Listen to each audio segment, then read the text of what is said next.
The message arrived on every screen across Earth at exactly the same moment. Billions of people stopped what they were doing and stared as their phones, computers, televisions, and even the giant displays in city centers flickered and showed the same image. A tall alien creature with silver skin and 4 eyes looked down at humanity with an expression that could only be described as contempt. "I am Kralthas, voice of the Galactic Council," the alien announced. His words were somehow translated perfectly into every language on Earth. "Your species has been observed. You have achieved faster-than-light travel. You have spread to 12 worlds. This expansion ends now." Admiral Day 1 stood in the command center of the Earth Defense Fleet headquarters, watching the transmission with growing anger. He was a man in his late 50s with gray hair and sharp eyes that had seen 3 colonial wars. Around him, officers and technicians sat frozen, unable to believe what they were hearing. "The Galactic Council has governed this galaxy for 20,000 years, Kralthas continued.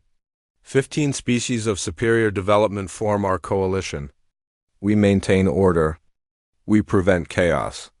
We decide which species may expand and which must be contained." He paused, letting the threat hang in the air. "Humanity will submit to Council authority immediately. You will surrender 40% of all resources from every colony. You will accept Council overseers on all your worlds. You will cease all military development. You will limit your population growth to levels we deem acceptable." Day 1's hands clenched into fists. Beside him, his protégé Minho looked pale but furious. "Sir, they can't be serious," Minho whispered. "They're very serious," Day 1 replied quietly. "You have 30 Earth days to comply," Kralthas said. "Failure to submit will result in corrective measures. The Council has destroyed 47 species who refused our guidance. Do not become the 48th. This is not a negotiation. This is a statement of reality. The strong rule. The weak obey. This transmission is now concluded." The screens went dark. For a moment, the entire world seemed to hold its breath. Then the chaos began. News networks exploded with analysis and panic. Social media platforms crashed from the volume of messages. Governments scrambled to emergency meetings. In the streets, some people wept while others shouted in anger, "Ambassador." Hannah was in her office at the United Nations building when the transmission ended. She had spent 20 years building bridges between Earth's nations and had always believed that diplomacy could solve any problem.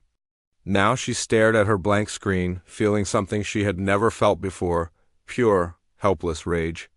These aliens had not asked for discussion. They had not sought understanding. They had simply demanded surrender. She reached for her phone and called the Secretary General. "We need to respond," she said. "We need to try to talk to them." "They didn't give us a way to respond," the Secretary General replied, his voice shaking. "No coordinates. No communication channel? Just demands and threats." On Mars, at the Red Valley military installation, Commander Taman watched the recording of the transmission for the 5th time.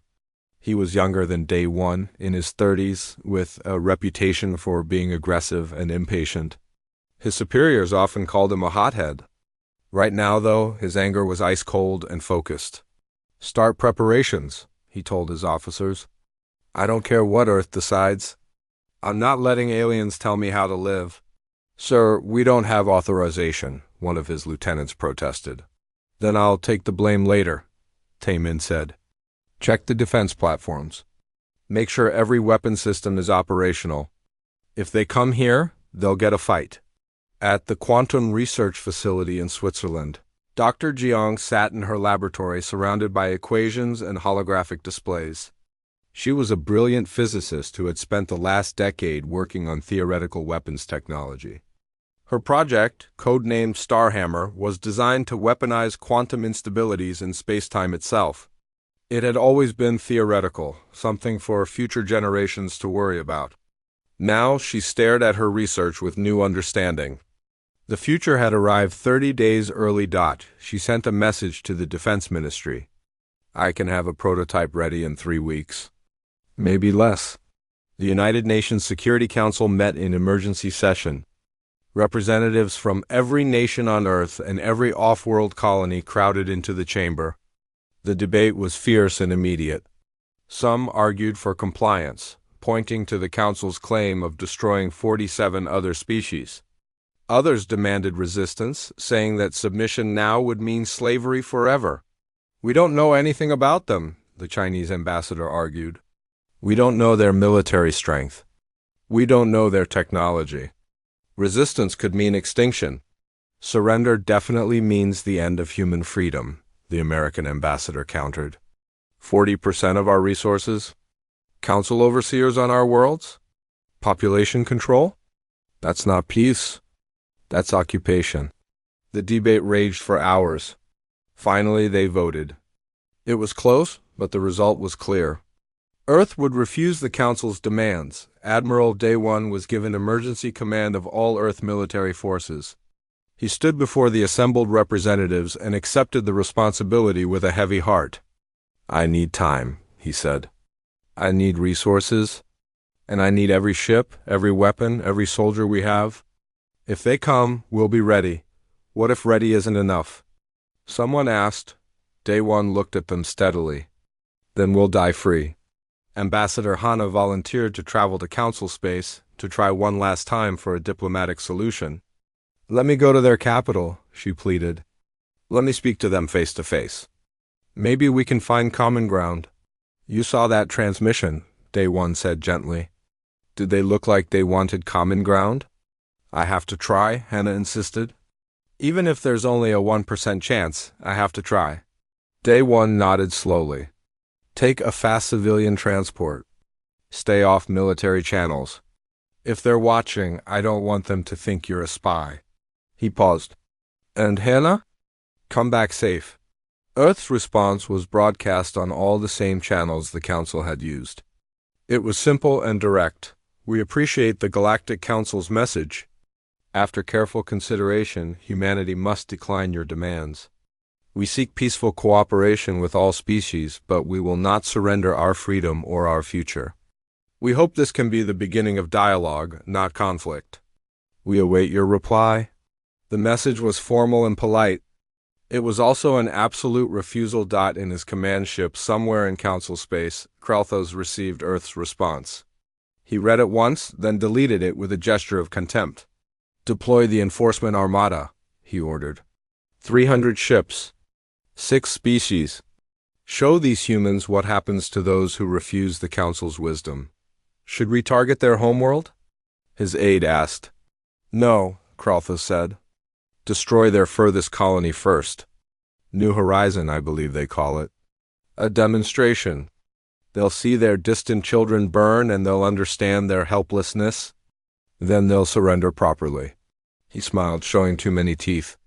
"They always do." The enforcement armada began to move. 300 warships representing 6 alien species, armed with weapons that had conquered a galaxy. They set course for the edge of human space, expecting an easy victory against a young, foolish species. They had no idea what was waiting for them on Earth. Admiral Day One stood on the observation deck of the orbital station, looking down at the blue and white sphere below. Behind him, Captain Minho approached quietly. "Do you think we can win, sir?" Minho asked. Day One was quiet for a long moment. "I think we have to," he finally said, "because the alternative is living on our knees. And humans don't kneel well." He turned to look at his young captain. "Get the fleet ready, Minho. We have 29 days to prepare for war. 29 days to save humanity's future. 20-9 days until the galaxy learned what humans were truly made of." The days after Earth's refusal moved with terrible speed. Admiral Day One barely slept, spending 18 hours a day coordinating with military commanders across 12 colonies. Every shipyard worked at maximum capacity. Civilian vessels were recalled and retrofitted with weapons. Cargo haulers became troop transports. Mining ships were equipped with missile systems. It wasn't enough, but it was all they had. Captain Minho ran combat simulations constantly. trying to find weaknesses in enemy formations they had never actually seen. The only information they had about Council military doctrine came from old historical records found in deep space probes, fragments of battles fought thousands of years ago. It wasn't much to work with. They rely on overwhelming firepower, Minho reported to Day One during one of their planning sessions. Every recorded engagement shows the same pattern. They form massive walls of ships and simply crush opposition with superior numbers. No fancy tactics. Just raw power. Then we'll need to be smarter, Day One said. Faster. More unpredictable. He looked at the star map spread across the holographic display. What about our colony defenses? Every settlement has military personnel now, Minho replied. But New Horizon is still our weakest point. It's the furthest out, and it only has 12 defense ships. Day One's jaw tightened. If they want to make an example, that's where they'll hit first. Ambassador Hana's journey to the Council's central station, called the Nexus, took 8 days of faster-than-light travel. She traveled alone on a small civilian transport, unarmed and clearly marked as a diplomatic vessel. She carried messages of peace and proposals for cooperation. Deep down, though, she was beginning to doubt whether words would matter. The Nexus was enormous, a station the size of a moon orbiting a binary star system. Thousands of ships from hundreds of species moved around it like insects around a hive. When Hannah's transport requested permission to dock, there was a long silence before her communication panel lit up. "You may dock at Bay 77, a cold voice said. "You will be escorted at all times. Any deviation from assigned routes will result in immediate detention." She was met by 4 guards from different species, all of them armed. They led her through corridors filled with aliens of every imaginable shape and size. Some ignored her. Others stared with open curiosity or contempt. She was brought to a small waiting room and told to remain there. She waited for 6 hours before anyone came to see her. Meanwhile, at the Quantum Research Facility, Dr. Jiang's team achieved their breakthrough 3 days ahead of schedule. The prototype Starhammer weapon sat in the center of the testing chamber, a device that looked deceptively simple, a cylinder about 3 meters long with power conduits running along its surface. Inside, quantum fields were compressed to impossible densities. When fired, it would tear a hole in space-time itself, creating a localized singularity that would collapse anything nearby into nothing. "It works," Jiang told the Defense Ministry representatives who had come to observe. "In simulations, one Starhammer can destroy a ship up to 2 kilometers long. The singularity lasts for 0.3 seconds, then collapses harmlessly. How many can you produce?" They asked. "With current facilities?" "Maybe 50 in 2 weeks. If you give me more resources, more factories, I can scale up production. But there's something you need to understand." She looked at them with troubled eyes. "This weapon doesn't discriminate. It doesn't just destroy ships, it erases them. Anyone caught in the field doesn't die. They simply stop existing. There's no pain, but there's also no remains, no chance of survival, nothing." She paused. "I need you to understand what you're asking me to build." "We understand," one of them said quietly. "Build as many as you can." On the 13th day, the Galactic Council's enforcement armada was detected by long-range sensors. 300 ships, exactly as promised. They were massive vessels, some over 5 kilometers long, covered in weapons and shields. The smallest ships in the armada were larger than Earth's biggest battleship. They moved in perfect formation, cutting through space with the confidence of those who had never known defeat. Their destination was clear. New Horizon Colony. Commander Taemin received the warning with grim satisfaction. He had spent every day since the ultimatum preparing for this moment. His 12 ships were ready. The colony's defense platforms were armed and operational. The civilian population of 40,000 had been evacuated to underground shelters. Everyone who could fight had been given weapons and basic training. It wouldn't be enough to win, but he would make sure they paid a price for every meter of space. "They'll be here in 36 hours, his tactical officer reported. "Good," Taemin said. "That gives us time to set up the ambush in the asteroid field." Back at the Nexus, Ambassador Hana was finally granted an audience with the Council Directorate. She was brought into an enormous chamber where representatives of the 15 council species sat on elevated platforms, looking down at her like judges at a trial. The chamber was designed to make visitors feel small and insignificant. It worked. Krelthas, the Voltharian who had delivered the ultimatum, stood at the center. "The human comes to plead," he said with amusement. How entertaining. Hana kept her voice steady. "I come to seek understanding. Surely there is a path to cooperation that doesn't require subjugation.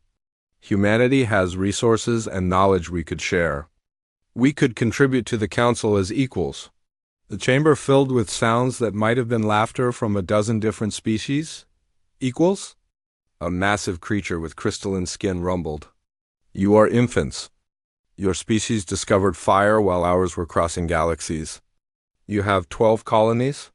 We have controlled millions of worlds. What could you possibly offer us as equals?"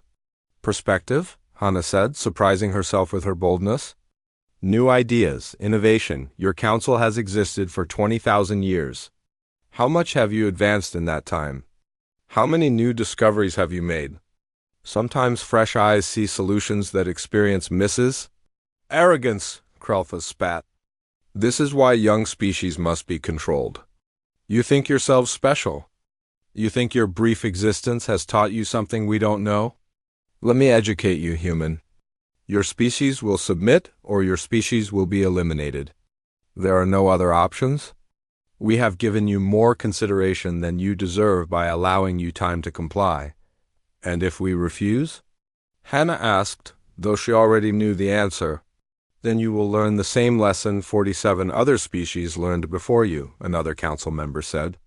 "The strong rule. The weak adapt or perish. This is the natural order of the universe."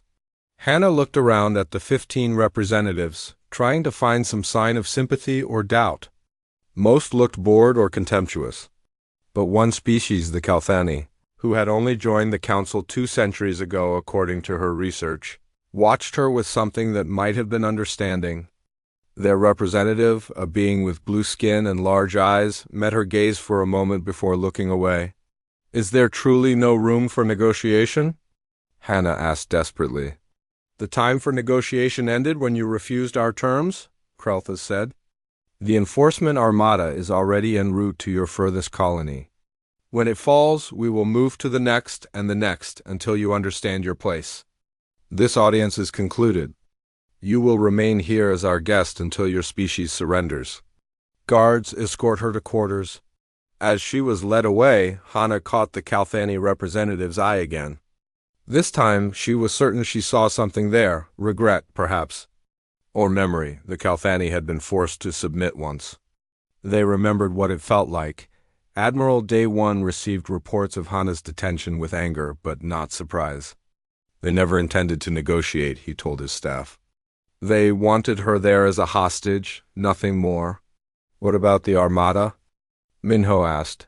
"Commander Taemin knows they're coming. He's prepared as well as anyone could be.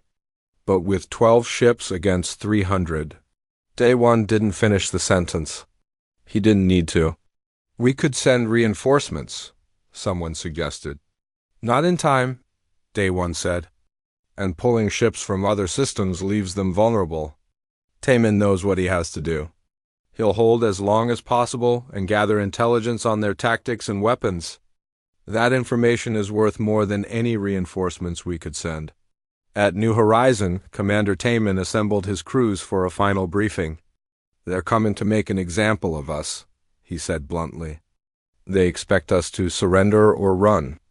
We're going to do neither. We're going to hurt them. We're going to make them bleed. And we're going to send everything we learn back to Earth so that when they come for our homeworld, our people will be ready." He paused, looking at the faces of his officers and soldiers. "I won't lie to you. Most of us probably won't survive this, but our deaths will mean something. They'll save billions of lives. They'll give humanity the knowledge it needs to fight back." He straightened. "It's been an honor serving with you all. Now let's show these bastards what humans are made of." The crews responded with fierce determination. Fear was there, certainly, but so was resolve. They had signed up to protect humanity. Now they would do exactly that. The Enforcement Armada commander was a Voltharian named Vexcor, chosen for his experience in subjugating younger species. He looked at the tactical display showing 12 human ships, scattered among the asteroids, and felt something close to amusement. Did these primitives really think they could resist 300 warships? It was almost sad. "Broadcast surrender terms," he ordered. "Give them 5 minutes to power down weapons and prepare for boarding. If they refuse, destroy them all." The message was transmitted, but no response came back. The 12 human ships simply waited, engines cold, appearing almost dead in space. Vexcor's amusement turned to irritation. "Very well. All ships, advance formation. Weapons free. Eliminate the defense force." The massive council ships began moving forward in their standard wall formation, 60 ships wide and 5 deep. They were beautiful in their terrible way, moving with the precision of long practice. They had performed this maneuver on 100 worlds. It had never failed. Commander Taman watched them come from the bridge of his flagship, the Aurora. "Wait for it," he whispered. "Wait until they're fully committed." The council ships entered the asteroid field, still maintaining their tight formation. That was their first mistake. Asteroids that appeared to be natural chunks of rock suddenly activated thrusters, changing course. Hidden among them were dozens of automated weapons platforms, disguised to look like debris. As the council fleet passed, these platforms opened fire from point-blank range, kinetic weapons. Simple, high-velocity projectiles tore into the council ship's engines and shield generators. The council had designed their shields to stop energy weapons, the standard armament for civilized warfare. They were not prepared for chunks of dense metal traveling at a significant fraction of light speed. 6. Council ships exploded immediately, their reactors breached. 12 more were disabled, tumbling helplessly as their engines died. The perfect formation broke apart in confusion. "Now!" Taman shouted. All ships attack pattern Delta. The 12 human ships roared to life, engines blazing as they accelerated out of hiding spots. They didn't try to engage the enemy directly. Instead, they used the asteroids as cover, appearing, firing, and vanishing again. They targeted specific systems, communications arrays, sensor pods, weapons that were slow to traverse. They moved with speed and precision that the larger council ships couldn't match. "They're insects," Vexcor roared. "Crush them." But crushing insects is difficult when you're trying to swat them with a hammer. The council ships were powerful but slow. The human vessels were tiny by comparison but incredibly agile. They wove through the asteroid field like dancers, using three-dimensional space in ways the council fleet had never needed to consider. Council captains who had fought for decades found themselves frustrated by enemies they couldn't pin down. The battle raged for 6 hours. The humans lost their first ship when it was caught between 3 council vessels and overwhelmed. Then another, its shields failing under concentrated fire. But for every human ship that fell, they took down 5 council vessels. Not through superior weapons, but through superior tactics and the willingness to take insane risks. Tay-Min personally led a charge that took the Aurora straight through the center of an enemy formation, firing in all directions. They destroyed 2 ships and crippled 3 others before barely escaping. "Someone remind me never to do that again," he said breathlessly as alarms wailed throughout his bridge. "Sir, damage reports?" his tactical officer called out. "Shield generators at 15%. Hull breaches on decks 3 through 7. Weapons systems failing." "Keep us in the fight," Taman ordered. "How many enemy ships down?" "Confirmed destroyed, 41. Disabled or heavily damaged, another 23. 41. Taman felt grim satisfaction. They had taken down 41 ships of the Enforcement Armada. Earth would know what to do with that information, but the cost was becoming impossible to bear. His fleet was down to 7 ships now, and all of them were damaged. The Council was adapting to their tactics, learning to predict their movements. The asteroids were no longer providing effective cover. "Sir, Enemy ships are deploying fighter craft, someone reported. Small, fast attack ships began pouring from the council vessels. Hundreds of them, like angry hornets. The human ships suddenly found themselves surrounded by enemies they couldn't shake. Another human vessel exploded, then another. All ships, fall back to Rally Point Gamma, Taemin ordered. We'll make our last stand at the colony defense platforms. The remaining 5 human ships retreated toward New Horizon, the Council fleet pursuing. The colony's defense platforms, massive orbital fortresses bristling with weapons, opened fire as the enemy approached. For a brief moment, it seemed like they might hold, then the Council brought up their heavy artillery, massive ships, mounting weapons that could crack planets. These had stayed back during the initial engagement, but now they moved forward. Beams of impossible energy struck the defense platforms. Metal vaporized. Shields collapsed. One by one, the platforms died. Aurora is critical, Taemin's engineer reported. We've got maybe 5 minutes before the reactor goes. Taemin looked at his crew, these brave men and women who had followed him into hell.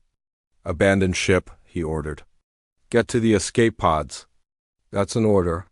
Sir, we're not leaving you, his tactical officer protested. Yes, you are, Taemin said firmly. Someone needs to survive to tell the story. Someone needs to make sure Earth knows what we learned here. He began entering commands into his console. I'm going to ram the Aurora into their command ship. With our reactor set to overload, we might take a few more of them with us.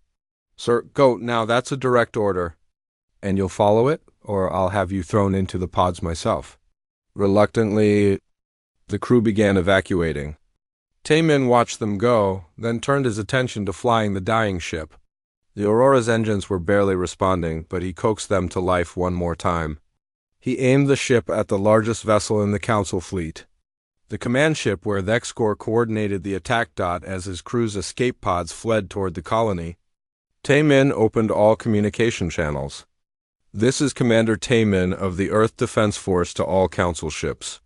You came here expecting an easy victory. You came expecting us to surrender? How's that working out for you? He laughed bitterly. You've learned something today. Humans don't surrender. We don't kneel. And we sure as hell don't make anything easy. The Aurora accelerated, burning its last fuel. This is for every species you've crushed. This is for every world you've destroyed. This is for humanity's future. See you in hell. The Aurora struck the command ship's shields at full speed. For a moment, nothing seemed to happen. Then the human ship's reactor went critical. The explosion was visible from the planet's surface, a new sun blooming in space. When the light faded, the Council command ship was a twisted wreck, venting atmosphere and debris. The X-Corps and 2,000 Council soldiers died instantly, but the battle was over. The remaining human ships were destroyed in the next 20 minutes. The escape pods were captured. The colony's orbital defenses were completely eliminated. Council troops landed on New Horizon and began systematically destroying infrastructure as punishment for resistance, yet the Council had lost. 47 ships destroyed, with 30 more damaged beyond immediate repair. They had lost their fleet commander. They had lost thousands of soldiers. And most importantly, the entire battle had been recorded and transmitted back to Earth in real time.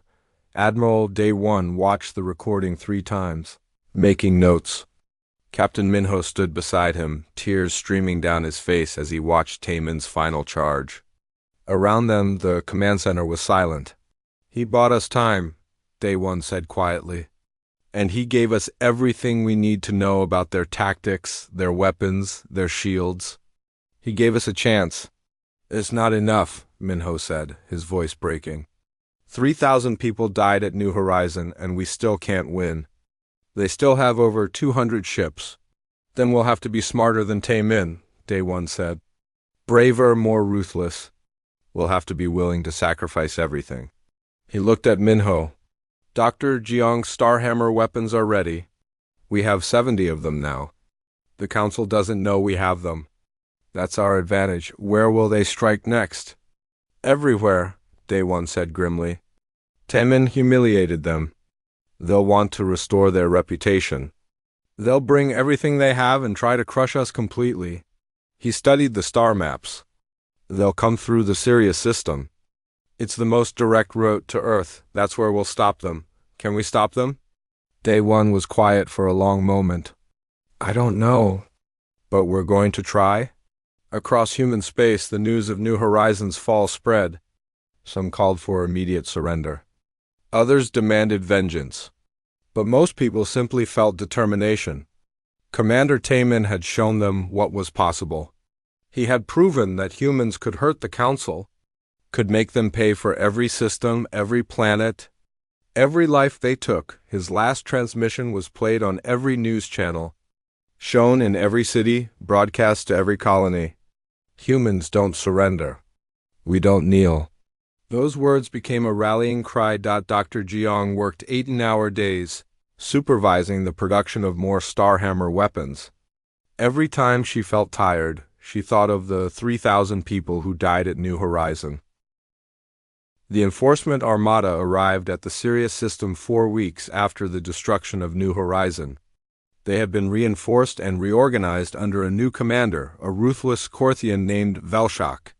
He had studied the recordings of Tamin's last stand and vowed not to make the same mistakes. This time, there would be no ambush, no clever tactics, just overwhelming power applied with absolute brutality. 240 ships, Velshak told his officers.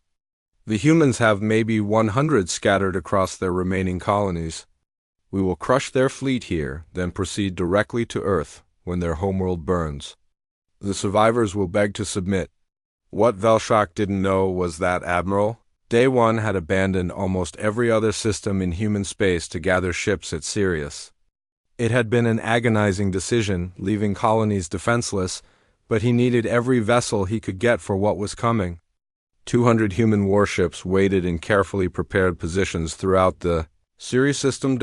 And every single one was equipped with at least one Starhammer weapon. Captain Minho stood on the bridge of his new command, a heavy cruiser called the Indomitable. After the destruction of Day One's previous flagship, Minho had been given this vessel. It was larger, more powerful, and equipped with 3 Starhammer weapons instead of 1. But what made Minho most proud was his crew, veterans from a dozen ships. All of them volunteers, all of them ready to die if necessary. Fleet is in position, sir, his tactical officer reported. Good, Minho replied. Now we wait for them to walk into the trap. Aboard the orbital weapons platform Hammer Station, Dr. Jiang made final adjustments to the targeting systems. She had left her laboratory to personally oversee the deployment of her weapons in combat. Some had called it foolish for such a valuable scientist to risk herself, but Jiang had insisted. I built these weapons, she had said. I need to see what they do. I need to know the cost of my work. Now she worked alongside military personnel, her hands steady despite the fear in her heart. Through the viewports, she could see hundreds of human ships positioned throughout the system. In a few hours, they would all be fighting for humanity's survival. Some would die. Maybe all of them would die. But they would not die quietly. The Council fleet emerged from faster-than-light travel in their standard formation. Velshak smiled with satisfaction. The humans were here, as expected. Their 200 ships looked pathetic compared to his armada. This would be over quickly. All ships advance, he ordered. Target their vessels. I want them destroyed completely. No survivors this time. The Council fleet began moving forward. The human ships didn't run. They didn't hide. They simply waited, engines cold, as if resigned to their fate. Velshak found it disappointing. He had expected more fight from the species that had killed Dexcor. What he couldn't see were the thousands of automated weapons platforms hidden among the debris fields and asteroid clusters. What he didn't know was that human engineers had spent weeks preparing the battlefield. And what he couldn't imagine was the weapon humans had developed specifically to kill his ships. Wait for my signal, Admiral Day One transmitted to all ships. He was aboard the command station at the system center, coordinating the entire defense. Let them get deeper into the system. Let them commit. The Council fleet advanced, spreading out to surround the human forces. It was a classic envelopment designed to prevent escape. The humans made no move to avoid it. They simply stayed in position, waiting. "Something's wrong," Velshak's tactical officer said nervously. "They're not reacting. It's like they want us to surround them." "Then they're fools," Velshak said. "All ships, fire at will." Energy beams and missiles lanced out from the Council fleet. But at that moment, Admiral Day 1 gave his signal. "Now all weapons fire." The hidden weapons platforms activated, thousands of them, opening fire on the Council fleet from every direction. Simultaneously, every human ship powered up their engines and began moving. But they weren't running away. They were charging directly at the enemy, and then the Starhammers fired. Dr. Jiang watched through sensors as her weapons created localized singularities in space. Council ships simply ceased to exist, torn apart at the quantum level. There was no explosion, no debris. One moment a ship was there, the next moment there was nothing but a brief distortion in space. "Target destroyed," her assistant reported. "Recharging for next shot." Time to recharge, 40 seconds. 40 seconds wasn't long in normal time, but in space combat, it was an eternity. The human ships had to survive that eternity again and again, while their weapons recharged. Captain Minho led a squadron of 20 ships in a direct assault on the Council fleet's left flank. They fired their Starhammers, eliminating 7 enemy vessels instantly. Then they engaged with conventional weapons, weaving and dodging as the Council ships tried to track them. 3 human ships exploded under concentrated fire. Minho gritted his teeth and kept pushing forward. "Starhammers recharged," his weapons officer called. "Fire." 7 more Council ships vanished. The enemy formation was starting to break apart, individual captains panicking as they watched their comrades simply disappear. This wasn't how warfare was supposed to work. There were supposed to be explosions, debris, something. This was like fighting ghosts. Admiral Day 1 watched the tactical display with fierce concentration. The battle was going better than he had dared hope, but they were still outnumbered. "All ships, focus fire on their command vessel. If we can take out their leadership again, they'll lose coordination." The Indomitable and a dozen other ships turned toward Velshak's massive command ship. They fired their Starhammers in sequence, targeting different sections. The command ship's shields held for the first 2 shots, then collapsed under the third. The 4th shot tore a hole straight through the ship's center. The 5th eliminated the entire bridge section. Velshak died never understanding what had killed him, but his death didn't stop the battle. The Council fleet outnumbered the humans, and they were finally adapting. They began targeting the human ships with everything they had, accepting losses to guarantee kills. The human fleet started taking serious casualties. 20 ships destroyed, then 30, then 50. "We're losing too many," Minho's tactical officer said. "Keep fighting," Minho ordered. "We just need to hold a little longer." Dr. Jiang's platform took a direct hit, shields collapsing. "Evacuate," she ordered her team. "Get to the escape pods. What about you?" Her assistant asked. "I'm staying," Jiang said. "I can manually fire the Starhammers, target them more accurately, though that's an order." Alone on the platform, Jiang took control of the targeting systems. She fired again and again, each shot eliminating an enemy vessel. The platform shook under repeated impacts. Fires broke out in multiple sections. She ignored everything except the targeting display. One more shot. One more enemy eliminated. One more chance for humanity. The battle raged for 16 hours, longer than any space engagement in recorded history. Ships on both sides were reduced to burning wrecks. The Sirius system became a graveyard. But slowly, impossibly, the human fleet began to gain the upper hand. Admiral Day 1 made a decision that would haunt him forever. "All damaged ships with critical systems failure," he transmitted. "If you can't fight effectively anymore, if your weapons are down, if your engines are dying, I need you to make one last contribution. Ram the enemy ships. Take them with you." It was asking them to die. He knew it, they knew it. But it was the only way. A dozen human ships, already dying, turned toward the enemy one last time. They accelerated to maximum speed and crashed into Council vessels. The explosions were spectacular and terrible. Hundreds died in seconds. But each sacrifice took out an enemy ship that might have killed dozens more humans. Captain Minho's ship was badly damaged, life support failing, but he refused to give up. "We've got one Starhammer left," he told his crew. "Let's make it count." They maneuvered close to a cluster of Council ships, closer than was safe, close enough that when they fired the Starhammer, they were caught in the edge of the singularity effect. The Indomitable's hull began to buckle, metal screaming. "Abandon ship," Minho ordered. But there wasn't time.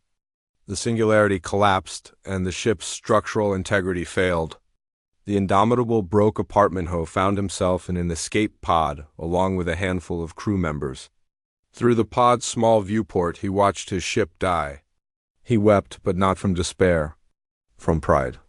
They had hurt the enemy. They had fought well. When the battle finally ended, 90 human ships remained operational out of the original 200. But of the Council's 240 ships, fewer than 100 survived to retreat back into Council space. The humans had won. Admiral Day 1 stood in the command center, surrounded by damage reports and casualty lists. They had lost over 60,000 people. Over 100 ships destroyed or damaged beyond repair. The price had been terrible, but they had won. Earth was safe.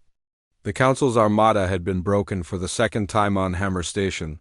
Rescue crews found Dr. Jeong unconscious but alive in the ruins of the weapons platform. She had continued firing Starhammers until the very last moment before the station's power failed.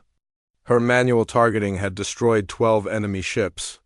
She would recover, though she would never forgive herself for the deaths her weapons had caused. 6 months after the Battle of Sirius, humanity was rebuilding. Shipyards worked constantly, replacing lost vessels and building new ones. Dr. Jeong's Starhammer weapons were now standard equipment on every warship. The colonies that had been abandoned during the battle were reoccupied and fortified. Earth prepared for the Council's next attack. Knowing it would come eventually, what no one expected was the scale of that attack. The warning came from a deep space monitoring station near the edge of human territory. "Unknown massive object detected," the operator reported, her voice shaking. "It's the size of a moon." "Repeat, the size of a moon." "And it's heading toward Earth." Admiral Day 1, now promoted to Fleet Admiral, studied the sensor readings with growing horror. The object was artificial, a construct of impossible scale. Power readings suggested it could destroy a planet. The Council had built a weapon specifically to eliminate Earth. "Estimated time to Earth?" he asked. 36 days at current speed. Captain Minho had recovered from his injuries during the Battle of Sirius and been given command of a new ship. He stood with Day 1, looking at the holographic display of the approaching doom. "We can't fight that," he said simply. "Our weapons won't even scratch something that size." "Then we'll have to destroy it from the inside," Day 1 said. "We'll need a strike team. Small ships, fast, able to slip past their defenses and plant charges at critical points." "It's a suicide mission," Minho said. "Yes," Day 1 agreed. "That's why I need volunteers. People who understand they probably won't come back. People who are willing to die to save Earth." The call went out for volunteers. Within hours, they had more applicants than ships. Everyone wanted to be part of the mission. Everyone wanted a chance to save their homeworld. Meanwhile, Ambassador Hana was still trapped at the Nexus station, but things had changed. After humanity's second victory, several Council species had begun openly questioning whether the war should continue. The Kelthani had been most vocal, but others were joining them. The Council was fracturing. The Kelthani representative, whose name was Orthan, visited Hana regularly now, no longer pretending it was just courtesy. "My people remember being conquered," he told her during one visit. "We remember having our freedom taken. We submitted because we had no choice. But we never forgot.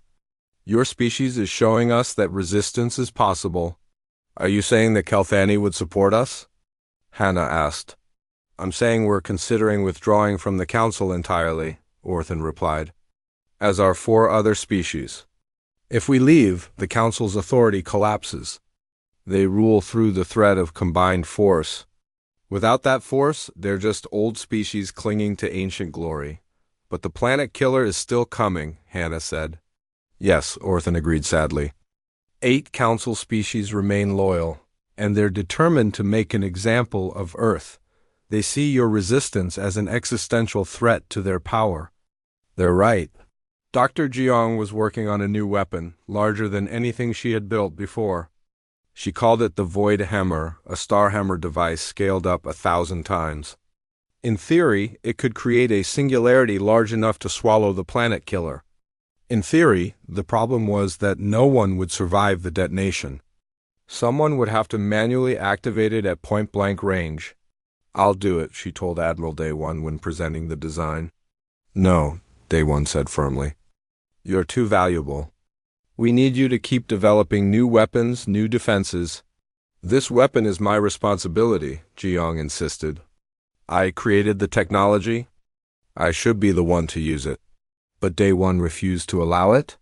The Void Hammer was built and loaded onto a fast attack ship, ready to be deployed by whoever volunteered to carry it into the heart of the planet-killer. Captain Minho had already made his decision.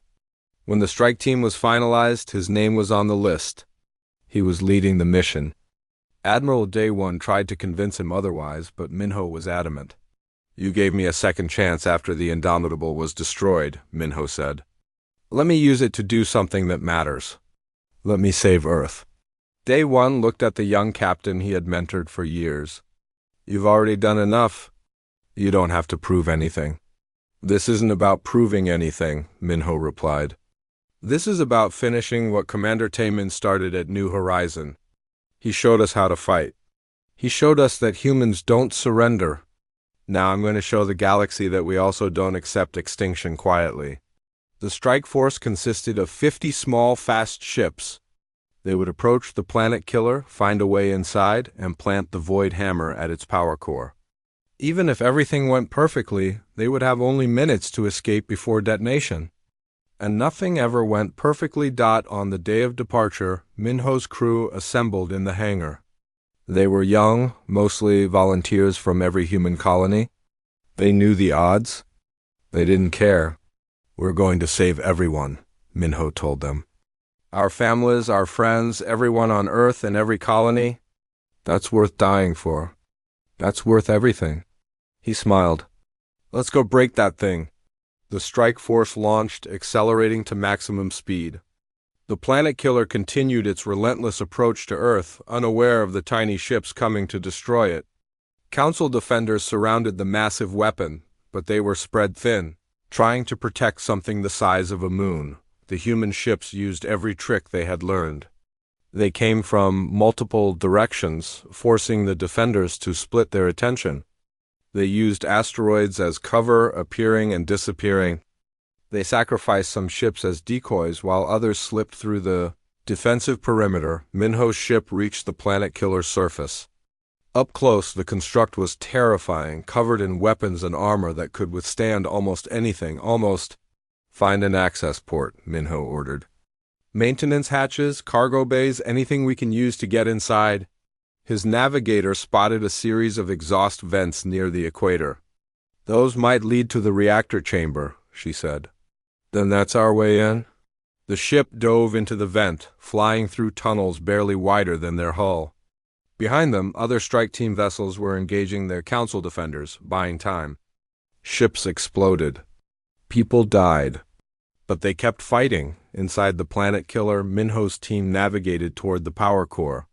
They encountered resistance, automated defenses, and security systems. They fought through all of it, losing crew members along the way.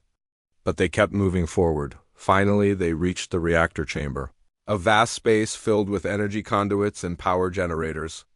At the center was the main core, pulsing with enough energy to destroy a world. Plant the Void Hammer? Minho ordered. The device was positioned and armed. Dr. Jiang's instructions had been clear. Once activated, They would have 5 minutes before detonation. 5 minutes to escape from deep inside a moon-sized weapon, get back to their ship, and reach minimum safe distance. Activation in 10 seconds, Minho said. Everyone out, move. The team ran back toward their ship. Behind them, the Void Hammer began its countdown. They reached the ship, launched, and flew through the tunnels as fast as the engines could manage. Behind them, energy began building, space-time starting to collapse. They burst out of the vent and accelerated away from the planet killer. All around them, the battle continued. Human ships and Council defenders fought desperately, neither side giving ground. 2 minutes to detonation, someone said. We're not going to make it to safe distance. Minho looked at the numbers. They were right. Even at maximum speed, they would still be caught in the singularity's effects. He could order the team to abandon ship, but the escape pods wouldn't get any farther than the ship itself. On Earth, people watched the live feeds from the battle. They saw the small ship fleeing from the planet killer. They saw the countdown timer. They understood what was about to happen. Admiral Day 1 stood in the command center, hands clenched. He wanted to look away, but forced himself to watch. These people were dying for humanity. The least he could do was witness their sacrifice. Ambassador Hana watched from the Nexus station, tears streaming down her face. Orthan stood beside her, equally moved. Your Captain Minho is very brave, the Kalthani said softly. He's a hero, Hana whispered. The countdown reached 0. The Void Hammer detonated, creating a singularity that began consuming the planet killer from the inside. The massive weapon collapsed inward, imploding spectacularly. For a brief moment, a new black hole existed in space, pulling in everything nearby. Then it collapsed completely, taking the planet killer with it. Captain Minho's ship was caught at the edge of the effect. The last transmission from the vessel was Minho's voice, calm and clear. Tell everyone we succeeded. Tell them Earth is safe. Tell them it was an honor. Then there was nothing. No debris, no remains. Just empty space where a moon-sized weapon had been moments before. The galaxy fell silent, on Earth. People wept and cheered simultaneously. They had lost heroes, but they had won. Earth would survive. In the council chambers at the Nexus. The remaining 8 loyal species stared at their displays in shock. Their ultimate weapon was destroyed. Their fleets were shattered. Their authority was crumbling. Species that had obeyed them for millennia were now openly defying them. We could surrender, one representative suggested quietly. The others looked at each other.